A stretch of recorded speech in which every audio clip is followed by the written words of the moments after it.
Сегодня я хочу вам рассказать и показать очередной биопрепарат, которым я пользуюсь здесь, на этом участке. Но сначала небольшая предыстория. Я уже когда-то рассказывал и показывал, что этот участок имеет очень сложный рельеф. И почва здесь просто ужасная. Здесь глина с камнями.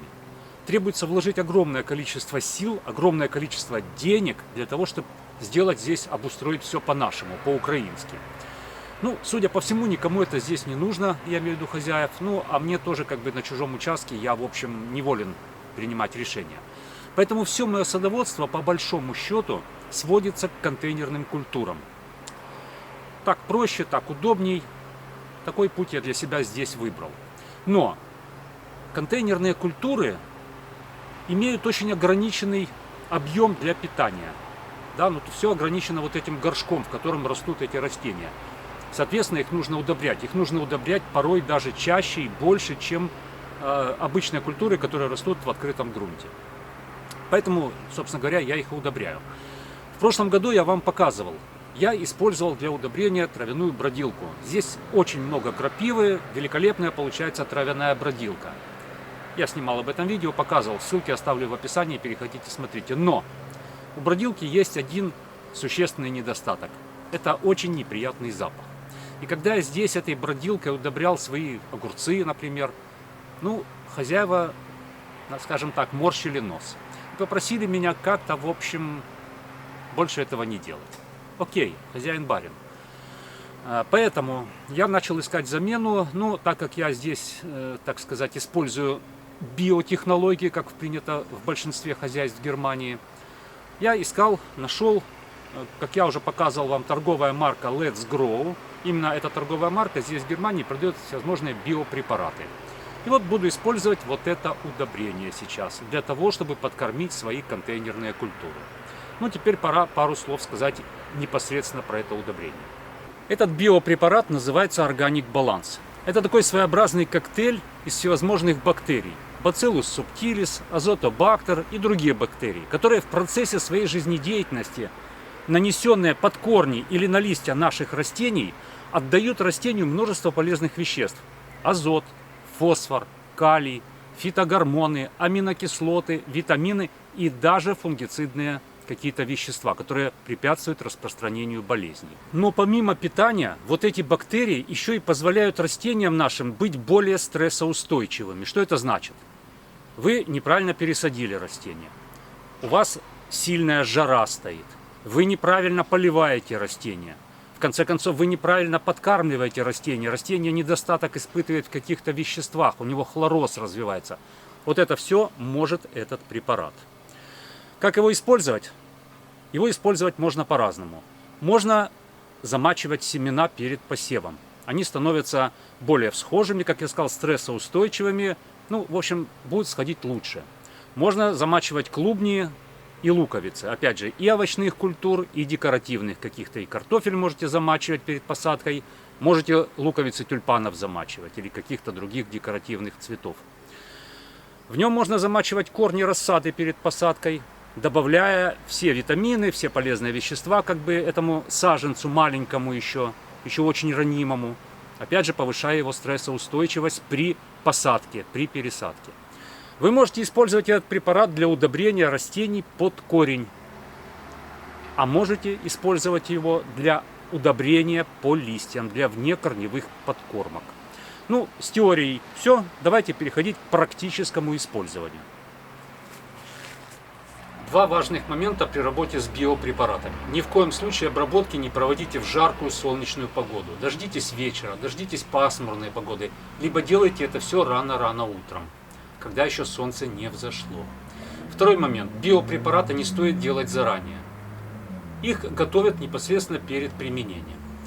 Мне вообще сегодня повезло. У меня мало того, что вечер, еще и пасмурно стало. Поэтому сейчас я буду делать вот этот самый раствор, которым мы будем удобрять мои растения. Я буду применять два препарата.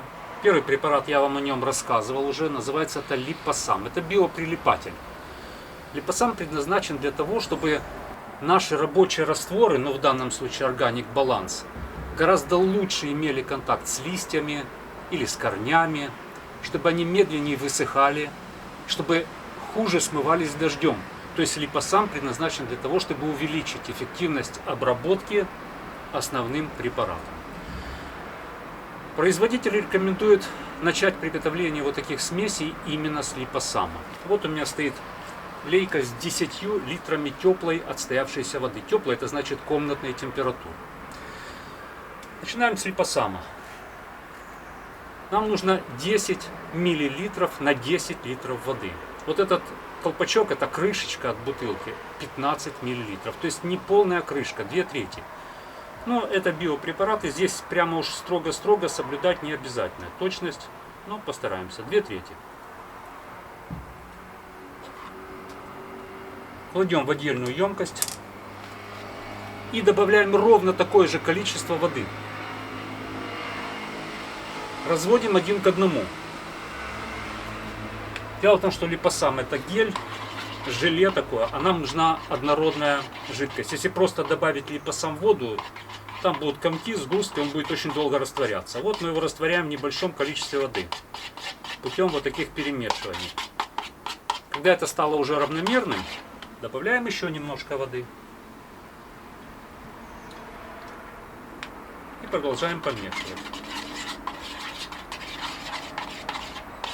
И вот теперь это уже жидкость, а не гель. Мы можем добавить в нашу емкость. Ну, 10-литровое ведро или, как в моем случае, в литр. Естественно, после этого как следует перемешаем. Вообще биопрепараты, когда готовите, нужно их постоянно перемешивать. Так, липосам растворили. Теперь будем растворять непосредственно органик баланс. Первое, что нужно знать, биопрепараты обязательно перед смешиванием нужно взбалтывать. Это очень важное правило. Если посмотреть инструкцию, нам необходимо 10 мл на 10 литров воды. То же самое. Не полная, на 2/3 наполненная. Вот эта крышка от этой бутылки. То же самое, выливаем ее в небольшую емкость. И добавляем немножко этой воды.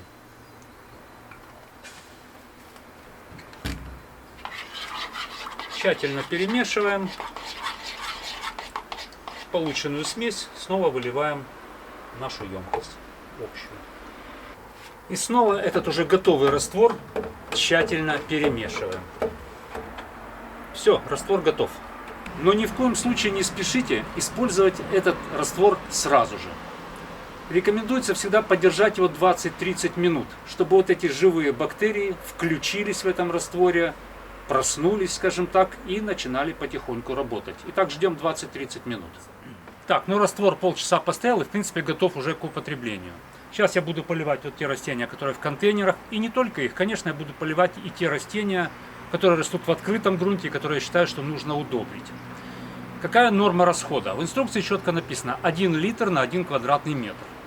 Ну, на площади земли 1 квадратный метр представить можно, а в контейнере что такое 1 квадратный метр? Ну, путем несложных школьных формул можно вычислить, что 1 квадратный метр круглого контейнера — это контейнер диаметром 1 метр примерно 20 сантиметров. Огромный контейнер. У меня таких нет, у меня маленькие только. Поэтому можно поливать по чуть-чуть.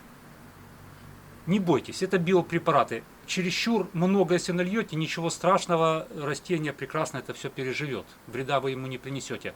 Вред кошельку — да. Поэтому, если хоть хотите экономить деньги, то экономно расходуйте этот раствор. Обязательно перед применением еще раз тщательно перемешаем и поливаем.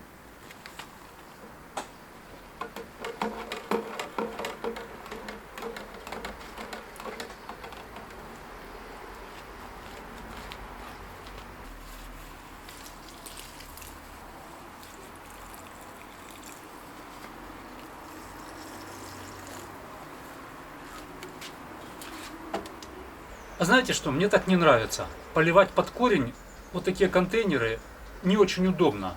Многое проливается, дозировать очень сложно. Есть гораздо лучший вариант. Тем же самым раствором вы можете удобрять по листьям, делать внекорневые подкормки. Я уже когда-то много раз об этом говорил, что внекорневая подкормка действует гораздо быстрее и гораздо эффективнее. Позволяет все неправильности исправить буквально за 2-3 дня, вы уже увидите результат. Поэтому берем опрыскиватель и вот этот раствор наш, ничего не меняя, никаких пропорций, заливаем в опрыскиватель.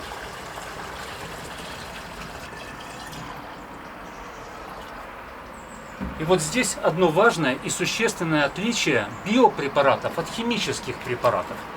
Если вы захотите подкармливать по листьям химическими препаратами, вам нужно очень тщательно подбирать концентрацию раствора. Иначе вы можете просто сжечь листья и вместо пользы своим растениям принесете вред. Здесь это невозможно. Тем же самым раствором, как под корень, вы можете спокойно удобрять и по листьям.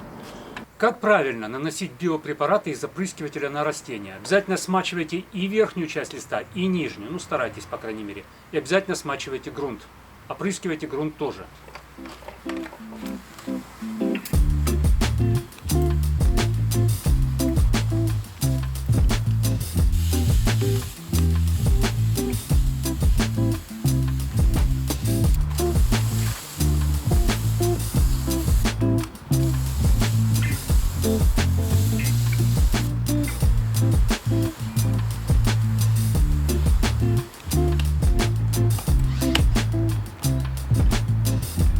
Вторая обработка. Точно тем же раствором, как и в первый раз. Снова по листьям и обязательно почву под растением.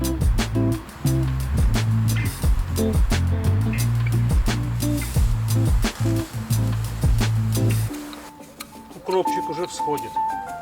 И кинза. Обрызгаем и их тоже.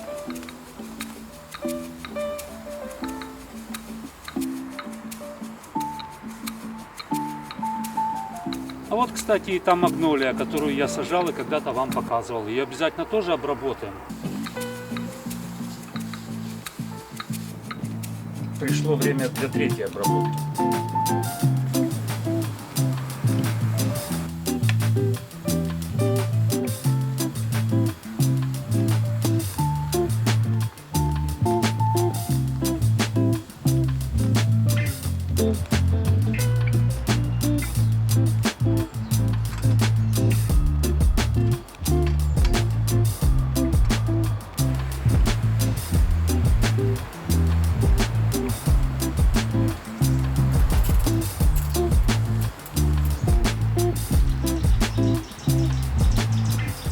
Итак, я провел 4 обработки с интервалом в 1 неделю. И выждал еще неделю. И вот тут наверняка многих из вас интересует вопрос, каков же результат этих обработок. Ну давайте посмотрим, достану пару саженцев. Итак, что же мы видим? Первое, что бросается в глаза, это хорошие, мощные приросты появились.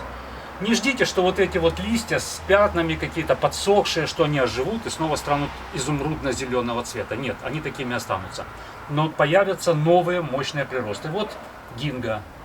Какой хороший прирост, новые зеленые листики. Это мушмула японская. То же самое. Нижние листья такие больные, подсохшие, а верхние просто прекрасного, насыщенного, хорошего цвета. Оливка европейская, которую недавно вам показывал, тоже ожила, дает новые приросты. Одна веточка, надеялся, оживет, она так и не жила, видимо засохшая, я ее сейчас обрежу. Самшит, укорененные черенки самшита сразу пошли в рост, ярко-зеленые, молодые приросты появились. Ну, травки всякие. Конечно, возникает закономерный вопрос, а не поздно ли эти новые приросты начали образовываться? Уже осень, впереди зима, они не вызреют и вымерзнут. Но помните о том, что я обрабатывал контейнерные растения. А значит, зимовать они будут в комфортных условиях, при низких, но положительных температурах. Если же вы будете обрабатывать растения открытого грунта, конечно, такие обработки лучше делать до середины лета, чтобы действительно вот эти новые побеги, которые активно после таких обработок этим препаратом Organic Balance активно начнут образовываться. И для того, чтобы они вызрели, им нужно время. Поэтому до середины лета. И у торговой марки Let's Grow есть такой препарат, но для обработки растений в открытом грунте. Когда-нибудь я, наверное, вам про него расскажу подробно. Ну а на сегодня все. Спасибо, что смотрели. Увидимся.